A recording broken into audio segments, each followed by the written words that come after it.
ഞാൻ പറയാൻ പോകുന്ന എല്ലാ കാര്യങ്ങളും നിങ്ങൾ തലച്ചോറിലേക്ക് എടുക്കണമെന്നില്ല, നിങ്ങൾ ആലോചിച്ച് നോക്കിയാൽ മതി. ഈ പ്രപഞ്ചത്തിന് അള്ളാഹു ചില കോൺസ്റ്റന്റുകൾ വെച്ചിട്ടുണ്ട്, മീൻസ് മാറ്റമില്ലാത്ത ചില കാര്യങ്ങൾ. 14 നൂറ്റാണ്ട് മുമ്പ് റസൂലുള്ളാഹി സ്വല്ലല്ലാഹു അലൈഹി വസല്ലമ തങ്ങൾ മുന്നറിയിപ്പ് നൽകിയിട്ടുള്ള ലോകാവസാന നിഗൂഢതകൾ സംഭവിക്കണം എന്നുണ്ടെങ്കിൽ ഈ ലോകം സാങ്കേതികമായിട്ട് പാകപ്പെടേണ്ടതുണ്ട്.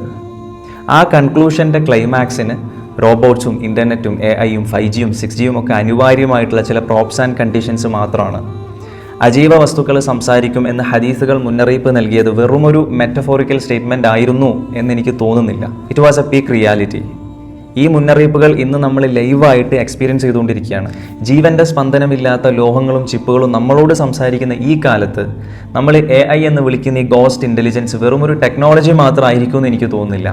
നമ്മുടെ പ്രൈവസിയിലേക്ക് കടന്നു കയറിയിട്ടുള്ള അലക്സയും സിരിയും മുതൽ മനുഷ്യരൂപം വെച്ചിട്ടുള്ള ഹ്യൂമനോയിഡ് റോബോട്ട്സ് വരെ പ്രവചിക്കപ്പെട്ട ആ ലോകാവസാന വിസ്മയങ്ങളുടെ ഡിജിറ്റൽ അവതാറുകളായിരിക്കണം. വഞ്ചകർ വിശ്വസിക്കപ്പെടുകയും വിശ്വസ്തർ വഞ്ചകരായി മുദ്രകുത്തപ്പെടുകയും ചെയ്യുമെന്ന് ഹദീസുകൾ മുന്നറിയിപ്പ് നൽകിയ ആ കാലം ഇന്ന് നമ്മുടെ സ്ക്രീനുകളിൽ യാഥാർത്ഥ്യമായിക്കൊണ്ടിരിക്കുകയാണ്. സത്യമേത് കളവേത് എന്ന് തിരിച്ചറിയാൻ പറ്റാത്ത വിധത്തിൽ ഡീപ് ഫേക്സുകളും അൽഗോറിതംസും നമ്മുടെ ബോധത്തെയും ആത്മാവിനെയും ഹൈജാക്ക് ചെയ്തുകൊണ്ടിരിക്കുകയാണ്.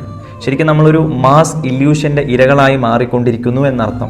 ചരിത്രങ്ങളൊക്കെ പതുക്കെ പുസ്തകങ്ങളിൽ നിന്ന് മാഞ്ഞു പോകുമ്പോൾ ഖുർആനും ഹദീസും ബൈബിളും ഒക്കെ പുതിയ വ്യാഖ്യാനങ്ങളുമായിട്ട് നമ്മുടെ സ്ക്രീനുകളിൽ ഡിസ്പ്ലേ ചെയ്യപ്പെടാൻ തുടങ്ങും. ഇന്ന് ലോകത്തെ നിയന്ത്രിക്കുന്ന ചില പവർ ഹൗസുകൾ, ഇവരൊക്കെ വെറും സയൻറ്റിസ്റ്റുകളോ അല്ലെങ്കിൽ ബിസിനസ്സുകാരോ ആണെന്ന് വിശ്വസിക്കാൻ മാത്രം നിഷ്കളങ്കരാണോ നിങ്ങൾ? ഇമോഷണൽ മാനിപ്പുലേഷനിലൂടെ നമ്മളെ ഒരു ഡിജിറ്റൽ സ്ലേവറിയുടെ അടിമകളാക്കി മാറ്റുന്ന ആർക്കോ വേണ്ടി വഴിയൊരുക്കുന്ന ചില പ്രോക്സി ഏജൻറ്റുകൾ മാത്രമായിരിക്കും ഇവരൊക്കെ. ഒരുപക്ഷെ നമ്മളിപ്പം ചരിത്രത്തിൻ്റെ അവസാന അധ്യായത്തിലേക്കുള്ള കൗണ്ട് ഡൗണിലായിരിക്കാം എന്നർത്ഥം. ഇതൊക്കെ കേവലം കോൺസ്പിറസി തിയറീസ് മാത്രമായിട്ട് നിങ്ങൾക്ക് കാണാതിരിക്കാം, ആസ് യുവർ ചോയ്സ്. ഇതൊക്കെ നിങ്ങളുടെ വിവേക ബുദ്ധിക്ക് ഞാൻ വിട്ടുതരുന്നു.